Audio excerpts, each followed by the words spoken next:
Greetings. I'm Pastor Eric Smith. Grace and peace to you. This is The Message.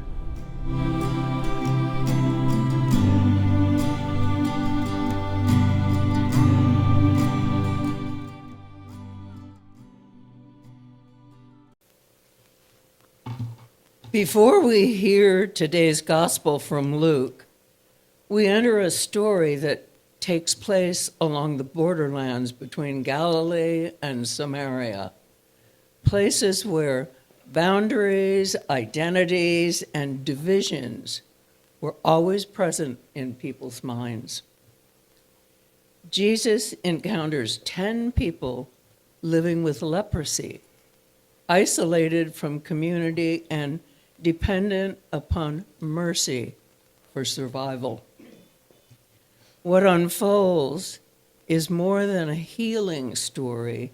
It becomes a story about recognition, about gratitude, and about seeing more deeply what has taken place. As so often happens in Luke's gospel, the one expected to stand outside becomes the one who sees most clearly. Listen now to Luke chapter 17, verses 11 through 19. On the way to Jerusalem, Jesus was going through the region between Samaria and Galilee. As he entered a village, 10 lepers approached him. Keeping their distance, they called out, saying, "Jesus, Master, have mercy on us."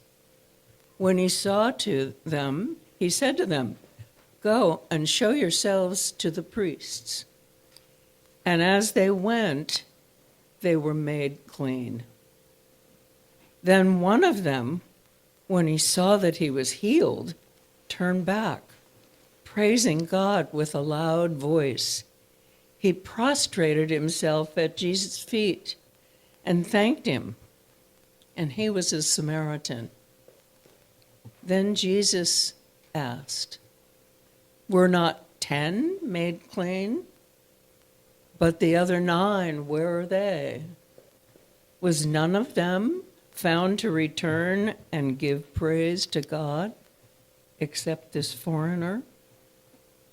Then he said to them, "Get up," to him, "Get up and go your way. Your faith has made you well." Let the church hear what the Spirit is saying. Thanks be to God. Will you repeat with me the preparation? Come, Holy Spirit, come with the fire and burn.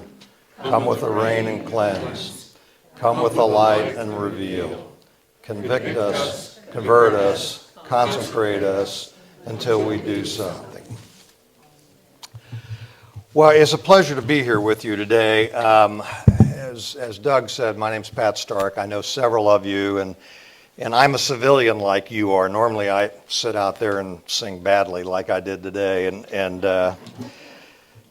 over the years, I don't have any formal religious training, but over the years, between my Jewish grandfather, my Catholic mother, my Methodist father, my wife and I probably went to every imaginable church, including Southern Baptist where they spoke in tongues and rolled in the aisles, and Unitarian where anything went. So we kind of went to all the churches, and we ended up at the Methodist Church in Kansas City because it was convenient to where we lived and it was a great community. Now, I practiced law in the Midwest for 45 years. Mostly I spent my time in courtrooms, and occasionally on weekends I sought redemption by filling in for our minister. Which reminds me, I represented a priest one time when I was a young lawyer, and he was on the way home from the parish golf tournament, and he got pulled over by a police officer and got him out of the car, and the officer said to the priest, "Now, Father, have you been drinking?" And the priest said, "No, sir, I've just been drinking water." And the police officer looked in the car, and there was a bottle of wine, and the police officer said, "What's that bottle of wine in the car?" And the priest looked up to heaven and said, "Praise Jesus, he's done it again." The judge let him off for his creativity. So I want to talk to you a little bit about the story of the 10 lepers. Probably heard this story 100 times in your life, but I think let's step back and let's talk about the context of this story, because it's germane to what we do today and what you're going to do this afternoon.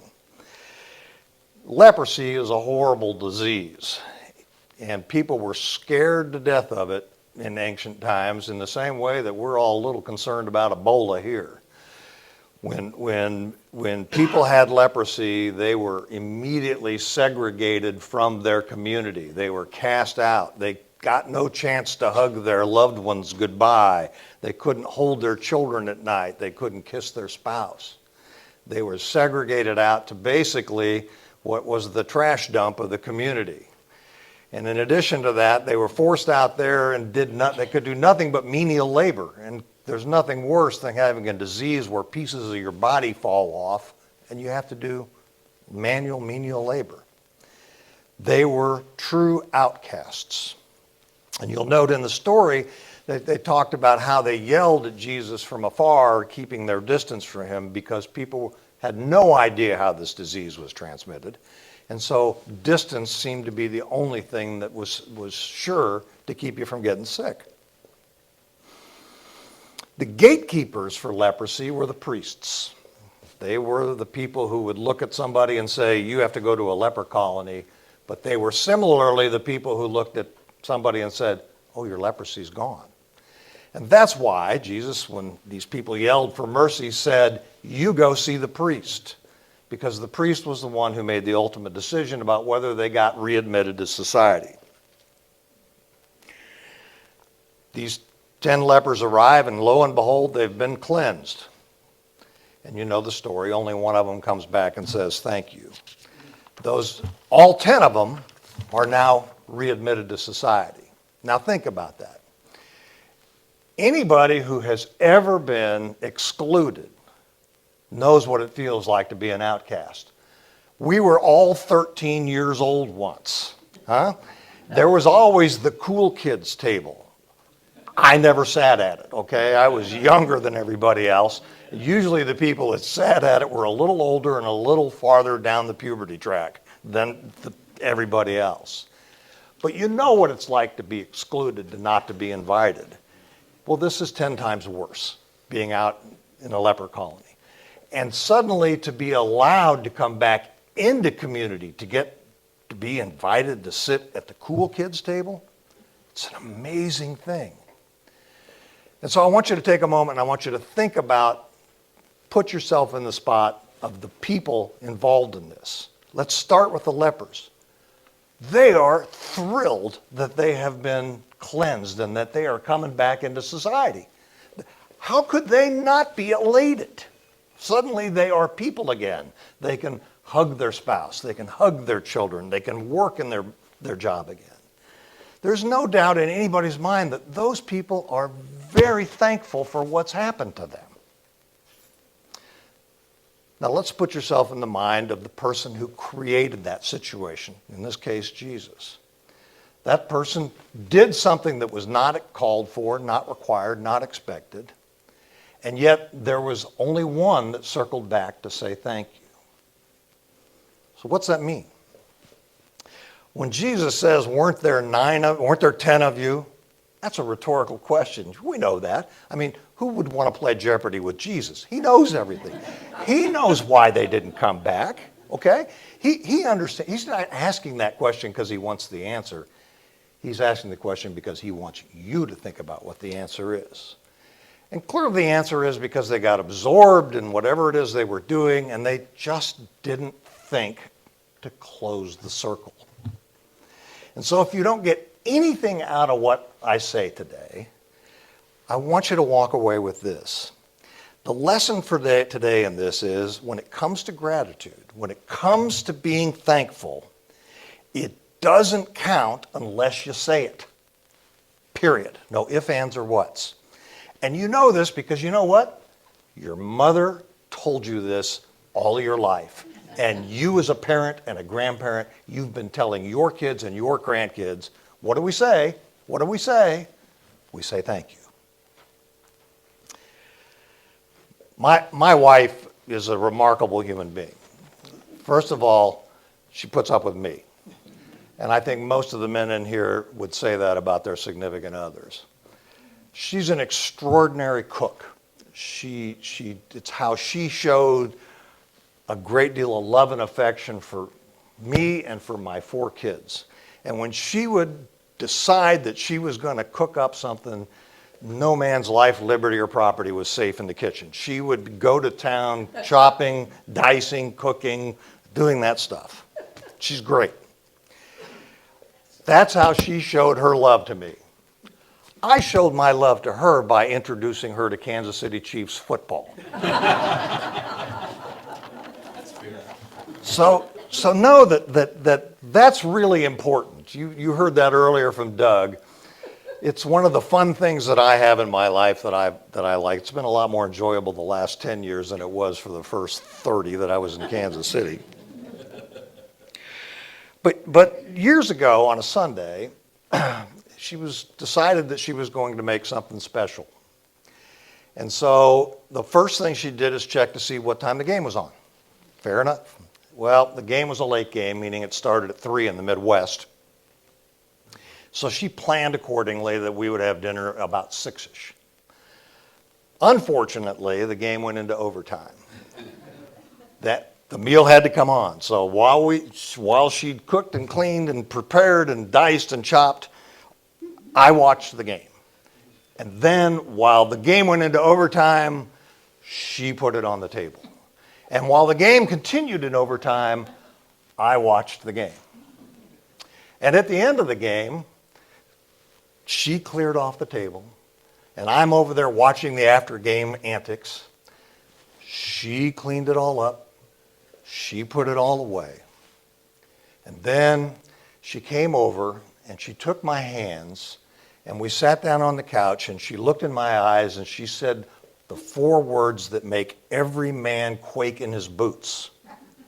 We have to talk.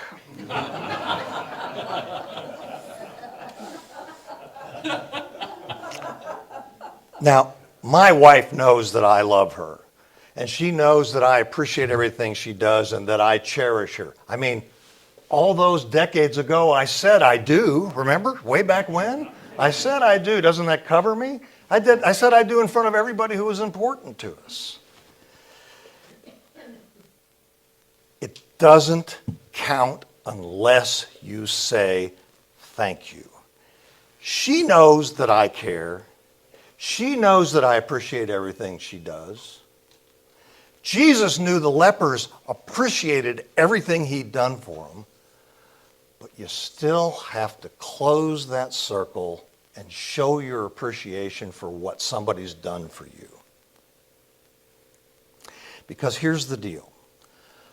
Unexpressed gratitude is the same thing as ingratitude. Okay? And what is ingratitude? Well, you owe me. You have to do this for me because of our relative status. I am the husband. You are the wife. Whatever it might be.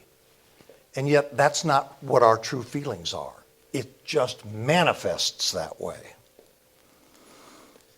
She needed to hear it. We all need to hear it. It's just the way we are built. And that is what Jesus was getting at. So I could stop right here, and you would have your lesson for the day. But there's one more deep question I think you have to ask yourself. Don't just accept that that's important. Why is that important? We know that we don't want people to feel rejected because of their efforts. And we know that the efforts, the recipient of those efforts, we know that they appreciate what is being done for them. You know, if you've ever been broken down on the side of the road with a flat tire and your jack wasn't there because of a teenager or for whatever reason, and some unknown stranger comes by and they stop and they say, oh, well, let me help you. They have no obligation to do it, but they're there and they help you. We know how much you appreciate that. And you wouldn't hesitate not to say, thank you. That's about, you can offer them money. No, thank you. It closes the loop. So we know that. And we start teaching our children at a young age, what do you say? Somebody gives them something. What do you say? What do you say? Why do we do all that? Well, to get the answer to that, you really have to ask yourself, what is the point of the New Testament? I mean, what's it really all about? It seems to me that everything in the New Testament is about teaching us how to bridge gaps and how to live together as human beings. Not necessarily to be best friends, not everybody's best friends, but how we can live together in community. And if you don't express your gratitude to people for what they do, you start to create a rift. I mean, how many times have you done something for somebody that was unappreciated? Pretty soon you don't do that something for them anymore, do you? You're just inclined not to repeat your behavior. And how many times has somebody accidentally created a rift by their actions? That's why you do apologies. That's why you do requests for forgiveness. We're trying to bridge the gap and avoid the gaps that can develop because of human behavior. We're all that way. We all do things. We all do goofy things all the time. We need to be forgiven. We need to forgive. We need to express gratitude. And we also need to reach out and do things for other people. Unexpressed gratitude creates separation. It creates resentfulness. How many times have you felt resentful towards your kids? Oh my God, I do all this stuff for you, and yeah, see you, Mom. You don't get any response from them, but you know they really do appreciate it. It creates resentfulness, and it decreases the likelihood that you're going to do it, whatever you're going to do, for them again in the following week. So here's what I want you to think about this week, and here's what I'd like you to consider doing this week, the next 7 days. First of all, you have to decide, are you going to be the 1 or are you going to be the 9? Which one are you going to be? At least once a day, look for an opportunity to be the 1. To say to somebody who wouldn't expect you to say thank you, to say thank you. Or to say, I really appreciate how well you do whatever it is you're doing. For example, my friend Jim Plum is extraordinary at organizing lunches, and I feel so grateful that he has included me. So Jim, thank you. I appreciate that very much. I've met good people, including Eric, who led to me being here today, and I am very, very appreciative of that opportunity. But there's a clerk in the grocery store that you see regularly that you can say thank you to. And you know, it just might make that person's day. I bike up and down the Strand on a regular basis. And I go by those young men who are out there trying to become Navy SEALs. And you know, that's not something that I had the ability or desire to ever do. But I am really proud of those men who do that. I really am. And I don't miss the chance when I go by them and they're standing there at attention right by the bike trail waiting for the light to turn. I slow down and I never miss the opportunity to say to them, thank you, gentlemen, for your efforts. Because they're willing to make the commitment to try to do it, even if they're going to fail, and Lord knows a lot of them do. But I want them to know that a complete stranger appreciates the fact that they are making the effort to do something that ultimately is going to benefit me and all of us here. There are a number of things like that you can find. Somebody will be putting up flags on Monday. If you drive by, honk at them and say thank you. Somebody's picking up trash on the beach, say thank you. But mostly, look at the person you came with here today. Think about that person, because that's the person you're most likely to just take for granted. Think about the person who makes your daily life as good as it possibly is. And take an opportunity to say to them, you know what, thanks for making the bed this morning so I didn't have to, or thanks for making my breakfast this morning, or whatever. who knows? It'll amaze some people, and it'll surprise others, you know.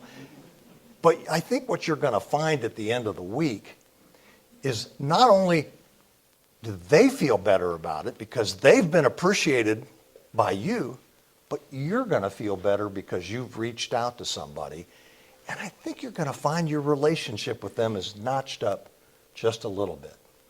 And at the end of the week, you might find out that you're much more like the 1 than you are the 9. And your mother and your father are going to be very proud of you.